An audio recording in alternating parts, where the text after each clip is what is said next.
Don't be alarmed. I'm not a grease monster that somehow manifested its way onto your phone screen. I'm completely aware of my less than savory appearance at the moment, but I just remembered something and I thought it would be fun to share with you guys. Also, I had a video coming out and I've been working on editing it for the past like week or so. And then I realized while I was editing it, I accidentally deleted a portion of it. So that video is going to take some more time to put out there. I thought I'd share a quick little story in the meantime.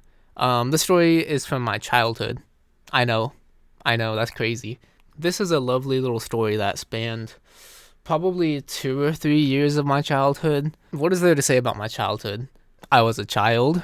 I wore sweatshirts with a hood on them. So yeah, let's just get into the story. So growing up, my family was heavily Catholic. We went to church every day, every Sunday on the Lord's Day, if you will. So naturally, I began participating in religious activities. I would pray every day because I wanted to go to the good place and not the bad place. And yeah, so I started praying every single day before I would go to bed, right? And at this time, I had kind of bad OCD. This isn't me being the person that would like fix a picture hanging up on the wall and be like, "Oh yeah, I have OCD, guys." No, it wasn't bad, but it was definitely present in my childhood. So I would pray every night before going to bed, right? I would do a lot of the classic like rituals that OCD people had, which was like touching the doorknob, touching the light switch. I would also like touch the lock on my window a certain number of times. I remember it was 7 times because 1 was too little, 2 was an even number. For some reason, I didn't like that. 3 could be multiplied into 6, which is the devil's number. 4, even number. 5, I don't know why it wasn't 5, honestly. 5's a pretty good number. I like that number. 7 was perfect for me, so that's why I did 7.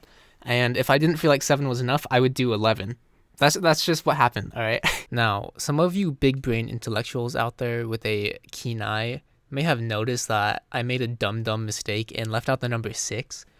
The reason why I didn't want to do the number 6 was because, it's kind of self-explanatory. It's the devil's number. It's the big no-no number. So, yeah. So every night before I would go to bed, I would touch my doorknob like 7 times, touch the light switch and whatever, then go over to my window and start touching it. I don't know, man. I was treating my room like it was one big Bop It game. I was just running all over the place like... But there's 2 specific things in particular that I want to talk about.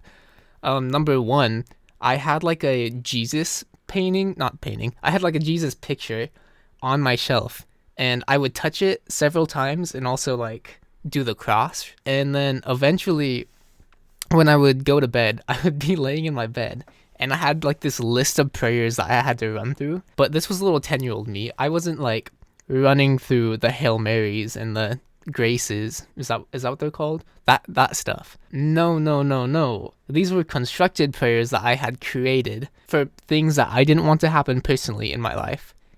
And a lot of these things stemmed from things that would scare me as a child. I'll get into that later. But basically, I would pray for like a zombie apocalypse not to happen and just completely insane things. Like I would pray that people in my life weren't clones and stuff like that. I would do like the classic things too, like just praying that people in my life are okay and safe and all that stuff. But anyways, that's as much as I can think of right now. If I can remember more later on, I'll probably add it in like during the editing phase and stuff. This is kind of unrelated, but I did also burn out a disc of the Cars movie that we had because I watched it too many times. So I think that's pretty funny. So yeah, I would pray for a zombie apocalypse not to happen and for people in my life not to be clones.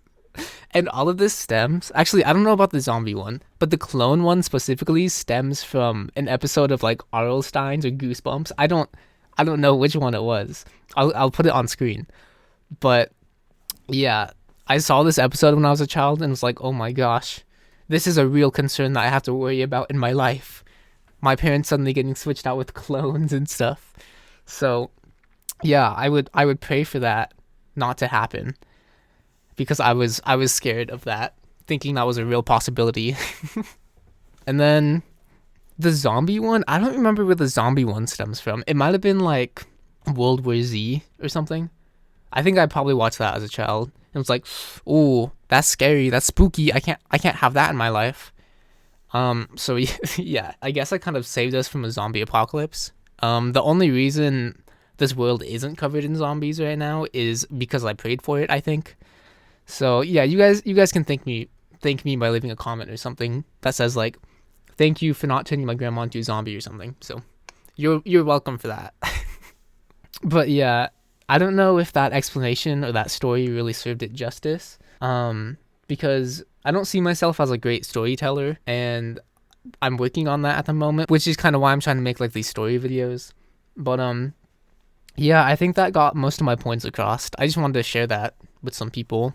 And yeah, I don't know if you have OCD, it'll get better most likely. I don't know. I'm not a doctor. I'm sorry.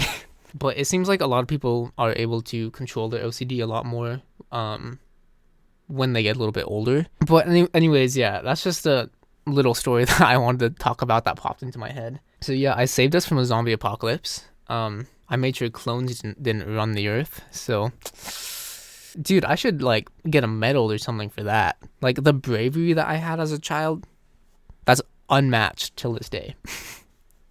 Can we get Joe Biden down here to present me a medal on my neck? But yeah, I guess that's kind of it. If you made it this far, thank you for watching.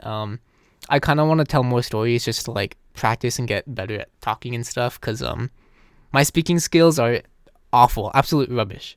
So yeah, I don't know. Thank you for watching. Like, subscribe, do all that good stuff, and yeah. Thank you. Bye.